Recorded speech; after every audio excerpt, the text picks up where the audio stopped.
नमस्कार मित्रांनो, तर मी विजय कदम आपल्या सर्वांचं एज्युकेट टू इंडिया ग्रुपमध्ये स्वागत करतोय। तर आज मी बोलणार आहे मोटिवेशनवरती, प्रेरणावरती। बघा, आपण दुनियेमध्ये प्रेरणा शोधायचा प्रयत्न करत असतो। आय वॉन्ट मोटिवेशन, मला मोटिवेशन पाहिजे, मला प्रेरणा पाहिजे, मला काहीतरी करायचं आहे, मला तुटून पडायचं आहे, मला ध्येय माझं साध्य करायचं आहे, जे मी माझं ध्येय ठरवलेलं आहे त्या ध्येयामध्ये ज्याने यशस्वी झालेले आहेत त्यांच्याकडून मला मोटिवेशन घ्यायचं आहे। घ्या, मी नाही म्हणत नाही, पण त्याच्या अगोदर एक प्रश्न विचारा की बाहेरून घेतलेलं मोटिवेशन आणि आपल्या आतमधून असलेलं मोटिवेशन याच्यामध्ये काहीतरी फरक असू शकतो आणि खरंच आपल्या आतमध्ये मोटिवेशन असतं का? असतं। आता प्रत्येकाच्या आतमध्ये, प्रत्येकाच्या अंतर्मनामध्ये एक मोटिवेशन असतं। बघा, आयुष्याचा तुम्ही प्रवास केलेला असेल, 20, 22, 25, 30 वर्ष असेल तुमचा। या प्रवासामध्ये तुम्ही एक पण अशी गोष्ट चांगली केली नसेल की ज्याच्यातून तुम्ही स्वतः मोटिवेट होऊ शकता। म्हणजे समजा, एक उदाहरण देतो की एक व्यक्ती आहे आणि त्या व्यक्तीनं मी म्हणेन अकॅडमिक बोलेल, शाळेच्या बाबतीमध्ये बोलेल की 7वी 8वी 9वी पर्यंत ती व्यक्ती ॲव्हरेज होते, म्हणजे 45-50% कॅटेगरीमधले होते। आणि त्या व्यक्तीनं बघा 10वी मध्ये एक 80% मार्क्स पाडले।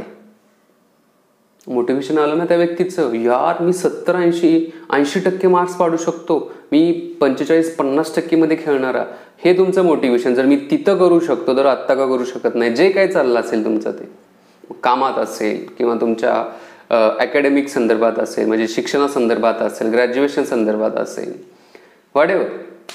मग मोटिवेशन बाहेर शोधायची काही गरज नाहीये। म्हणजे कोणीही मोटिवेशन तुम्हाला द्यायला आलं तर त्याच्याकडून मोटिवेशन तात्पुरतं राहू शकतं, टेम्पररी असतं। परमनंट जर मोटिवेशन पाहिजे असेल तुमच्या आतमधून असतं।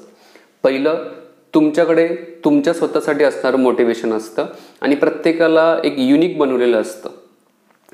तुम्ही जर देवावरती विश्वास असेल तर देव तुम्हाला युनिक बनवलेलंच असतं देवाने। त्यामुळे एक युनिक आपली विचारसरणी आहे, त्या विचारसरणीला आपल्या युनिक पाथनं जायचं आहे। फक्त जात असताना आपण त्याच्यासाठी ज्या दिशा आहेत त्या दिशा फक्त समजून घ्यायच्या आहेत आणि त्या दिशा समजून घेण्यासाठीच तुम्ही मग अशा प्रकारचे व्हिडिओज बघू शकता। पण प्रत्येक वेळेला मोटिवेशन घ्यायचं असेल तर तुम्हाला या व्हिडिओज पाहिजे असं काय नाही। तुमच्या आतमध्ये मोटिवेशन आहे। दुसरं मोटिवेशन देणार 2 व्यक्ती, तुमच्या आई वडील।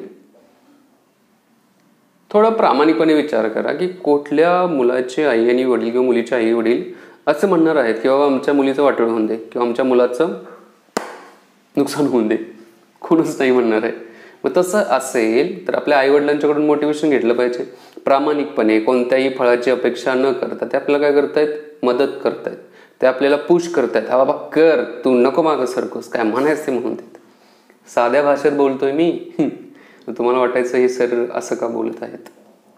सिंपल भाषेमध्ये बोलण्याचा प्रयत्न करत आहे। सो आपल्या आतमधलं मोटिवेशन शोधा। बसा 10 मिनिटं एका कोपऱ्यात जाऊन, कुठेतरी बसा घरातल्या, आणि बाबा स्वतःला विचारा, यार काय नक्की म्हणजे आपल्या आतमध्ये काय आहे का? नसेल ना, अरे बाबा काहीच नाही, असं कसं होईल? दगड थोडीच आहे आपण, नाही, काहीतरी आहे, शोधा।